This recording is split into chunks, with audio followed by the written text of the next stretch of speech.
Joey's got himself a room, it is a corporation, but all the while he has just started to wear out his patience. What is she gonna do living with a Fortune 500?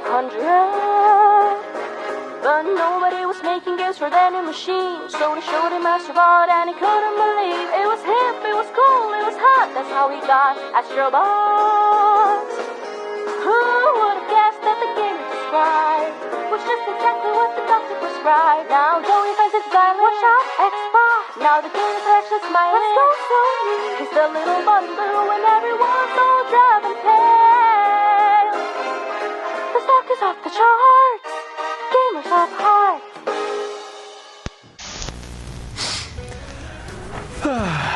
Hey, Sony? What are you up to today? Jesus Christ, where'd you get a fucking gun? Why did you shoot yourself? I was having a good day. What? Hey, here's the thing. Before we get to why you should play Astro Bot, yes, you, the person that the YouTube put this video in front of, I don't even think I need to convince you. In truth, I don't even know who this video's for, because, hey, let me tell you something. Astro Bot is everything we thought it was going to be, and so much more. And that's right. You need to play it. First, what were my expectations going into Astro Bot? Easy enough, coming off the incredible heels of Astro's Playroom, the tech demo bundled with every PS5. Well, mine didn't have it. You have... You fucking dick! I don't have it, you fucking... I don't fucking have... Astro's first impression for a lot of gamers, including me, was this. And don't get me wrong, I'm aware of the Astrobot's VR and other tech demos and such, but mainly I'm just focusing on his PlayStation 5 history.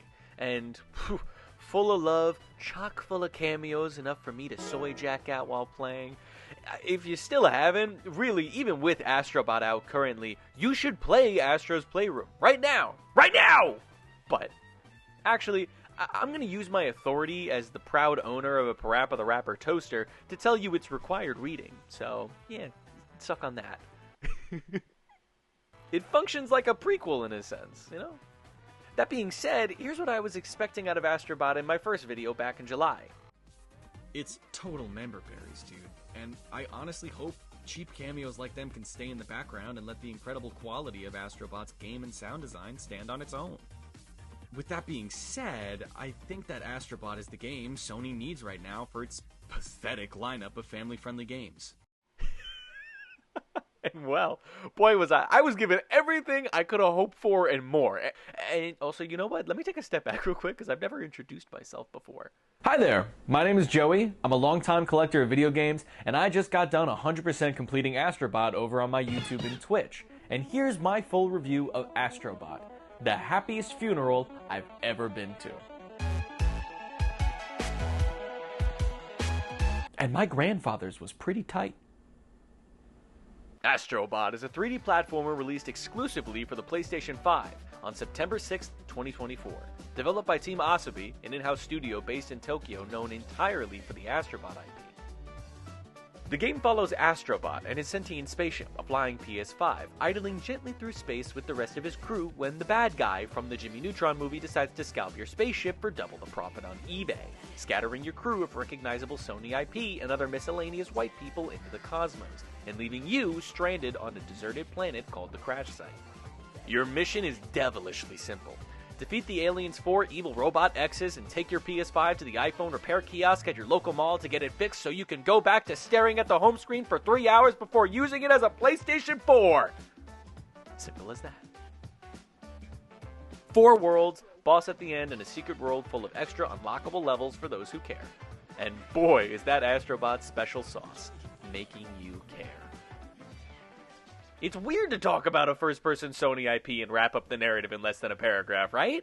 It shouldn't surprise you to hear that's one of Astro Bot's greatest strengths, and a great contrast to the more cinematic titles in recent history. Not that there's anything wrong with it. Astro Bot just doesn't need a plot. Just an excuse to put that little robot guy in a situation and let him get freaky. Astro Bot keeps you playing the only way it knows how, with incredible art direction, sound design, and, most important of all, gameplay.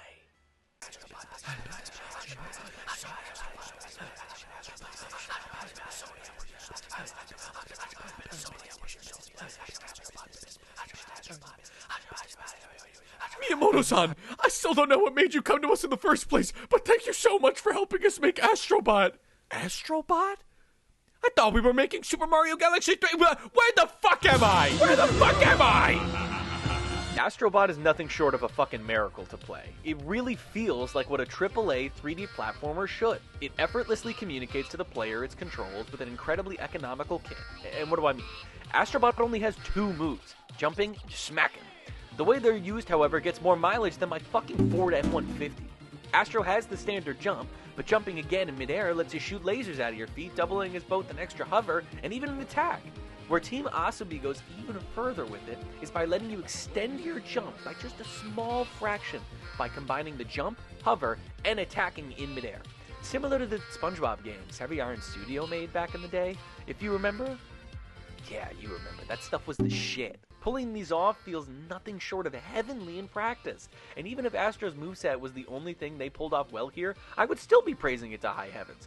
Instead, Astro Bot pairs its immaculate game feel with level design so good, you'll be sitting at your TV like fucking Remy from Ratatouille, just biting the thing. It's so good!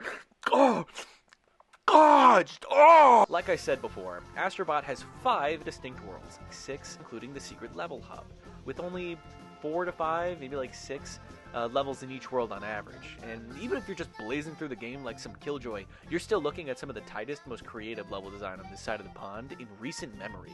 With solid themes that even contrast other levels within the same world that frankly breaks that certain funk that I used to get into. Maybe other people do for platformers, where the world theme just really isn't hitting you at that moment, so you're just kind of sitting there disassociating in front of the TV at age 9, and the desert world theme softly plays in the background, and your screen dim from your inactivity as your ears just kind of keenly attached to that soft fuzz of the gigantic CRT in front of you. Just me? Okay, pause it now. Many of the levels are still fresh in my head, even as I write this review, over like a month after finishing the game. And while I refuse to spoil my favorite, go ask me while I'm streaming if you're really curious. Easily some of my favorite were the extra challenge levels, and every single level with the little chicken buddy, if I have to be honest. I think I miss Super Mario Sunshine. What the game lacks in quantity, if you even want to argue that, it makes up for with quality, 10 to 1 I'd say. Considering just how much time I spent in each level collecting all the puzzle pieces and rescuing all the bots, you'd think I was playing the Mario equivalent of fucking Persona 5 Royal. And a little side note, I got a lot of comments on my last video talking about how someone looking for family-friendly games should just play Nintendo games. I frankly don't even think that's an argument worth having, because when Sony manages to get the stick they've had lodged in their ass for the better part of a decade out, they can make games that actually rival Nintendo. And why as consumers would we not want competition like this in the gaming space? It literally only benefits us. Moreover, there's something in my opinion that I want to define in my own terms. What does it mean for Sony to compete with Nintendo? Obviously, we always see this big graphical arms race, and well, the GameCube wasn't as powerful as the PS2, the PlayStation 3 wasn't as, all this stuff. What does it really mean? I'm almost never talking about graphics. When we think of Nintendo as consumers, we don't just think about how many gigashits per megafarts the Nintendo Switch can pull off. We think about their quality and diversity of IP. We think about how I can have one platform for solid puzzle games, strategy games, fighting games, you name it. Sony can only compete with Nintendo in a way that matters like this, because graphics will always become outdated eventually. Hell, we're starting to make remakes of PS4 games now. See what I mean? Where does the line draw? We need diverse IP from the Sony branch, otherwise Nintendo's just coasting. And honestly, if this is Nintendo just coasting, I can't wait to see what Nintendo looks like when they're desperate. Competition only gets the best for all of us. But I will admit that a beautiful, tight platformer running at 60 frames per second that utilizes the console's power to its fullest extent doesn't exactly leave a sour taste in my mouth. Oh, hang on, I'm getting a phone call. Yeah, hello? Hey man, it's Xbox. Hey, Xbox. Thanks for picking up the phone, man. No, for sure. I was gonna include you in the conversation, man. You know. Nobody usually answers my calls. I'm sure Game Pass is doing wonderful things for you. Yeah. Don't worry about any new IPs. No, just keep buying out more companies like your Citizen fucking Kane, okay? Yeah, no, cool. Cool. Yeah. No, yeah. See you, man. Nevertheless, where Astro Bot goes above and beyond is with its love it clearly has for PlayStation and its players. With over 300 bots for you to rescue. Motherfucker. Shut up. Shut up. Motherfucker, I just got another comment about the fucking... I know I messed up the audio for the fucking Parappa video. Why does everyone keep commenting it? It's making me so sad. Nevertheless, where Astro Bot goes above and beyond is with its love it clearly has for PlayStation and its players.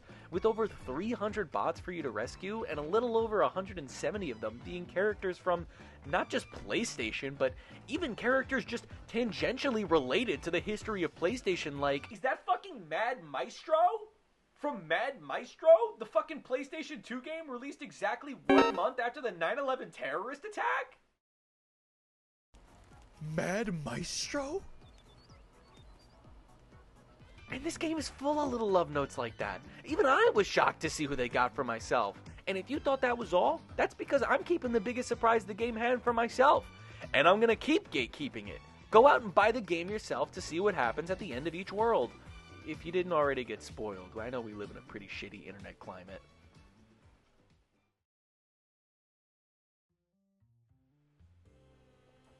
That being said, Astro Bot is like the finest little cafe that just opened on the corner.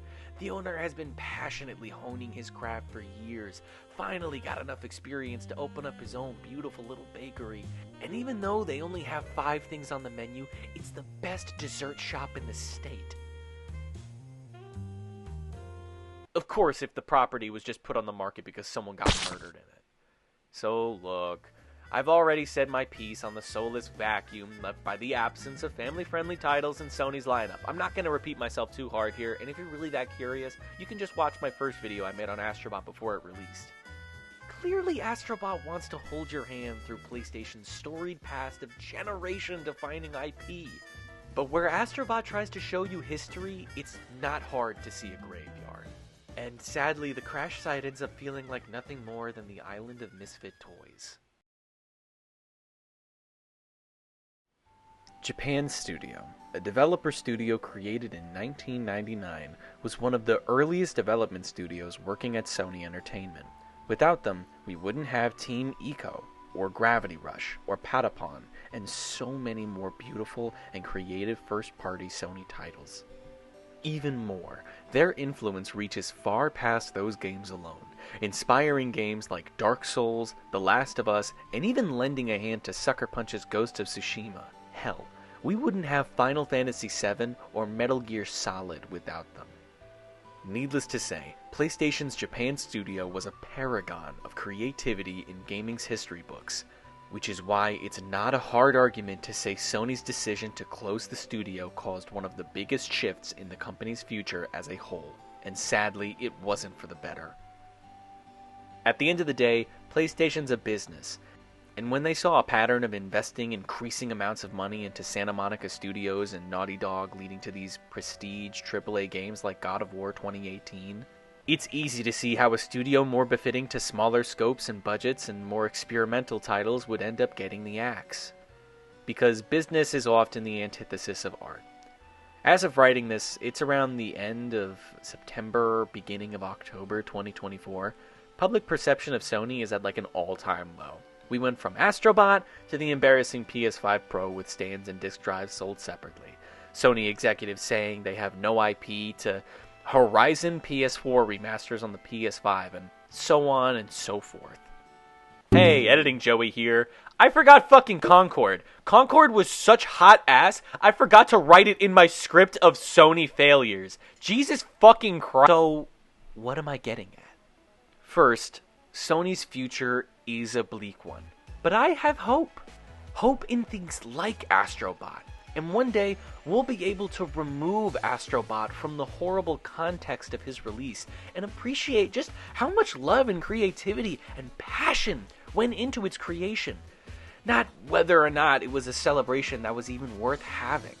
Second, Astro Bot should serve as the tipping point for Sony from a business side. As I just reminded myself a few lines ago, Concord was an absolute bomb not even worth talking about. And Astro Bot's sales have been reportedly great. What is Sony going to learn from this? Don't cut my wiener off?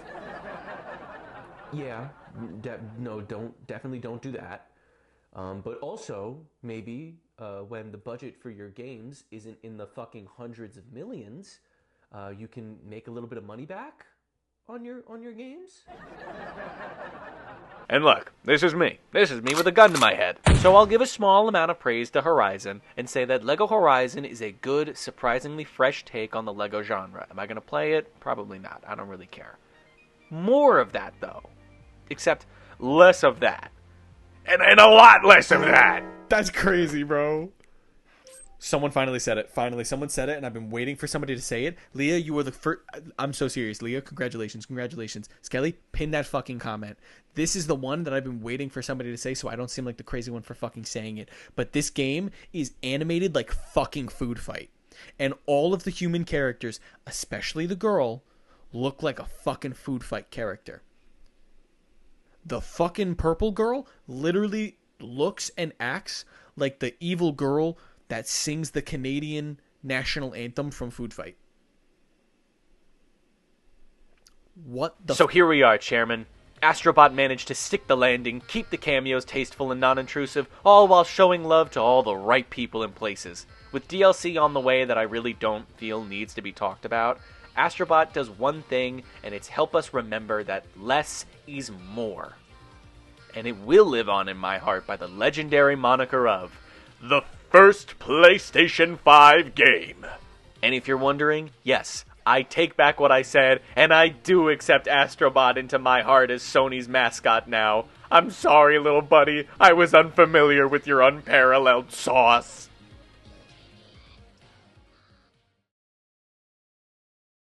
Let's hope they don't fumble the bag with the next state of play like they did last time. Hey guys, thanks for watching the Astro Bot review. I don't know if it's exactly going to be Game of the Year 2024 for me, just because, I don't know, Yakuza Infinite Wealth came out, and I'm a bigger Yakuza glazer than I am an Astro Bot fan, I hate to say. But then again, I kind of, I don't know how I felt about Yakuza Infinite Wealth just yet. I played it in February. I've still been ruminating in it this whole time. So hey, if you're watching this from the Astro Bot video that I made in July, thanks so much for sticking around and hearing what I have to say. I hope the time was worth the wait. I know it's a little bit more than a month after Astro Bot released, but what can I say? I'm a busy guy. I've been working really hard on that Parappa video, and then this came out. Of course, now more than ever, I want to thank you all from the bottom of my heart for getting 1,000 subscribers. That's fucking huge. I don't actually have the words to... I never have the words for these kind of things. Stop. I don't know how to react when... Yeah. Well, this video is also kind of brought in part to you by channel memberships. Become a chairman today. Click the join button down below. You get really cool things like emotes and even exclusive membership videos, like convention blogs that I do when I either work or attend conventions. A lot of really cool behind-the-scenes updates. My channel members got this script for the Astro Bot review before I uploaded it, and a lot of other really cool knickknacks that I like to try and share about my creative process. Really, if you don't want to, you don't have to. But if you do, maybe you'll feel better supporting a college student just trying to make his dreams come true. I've been Thejohnchairs. Don't sit on the stool, boys. And, well, I'll see you next time for Sonic and Shadow Generations. Sonic X Shadow Generations.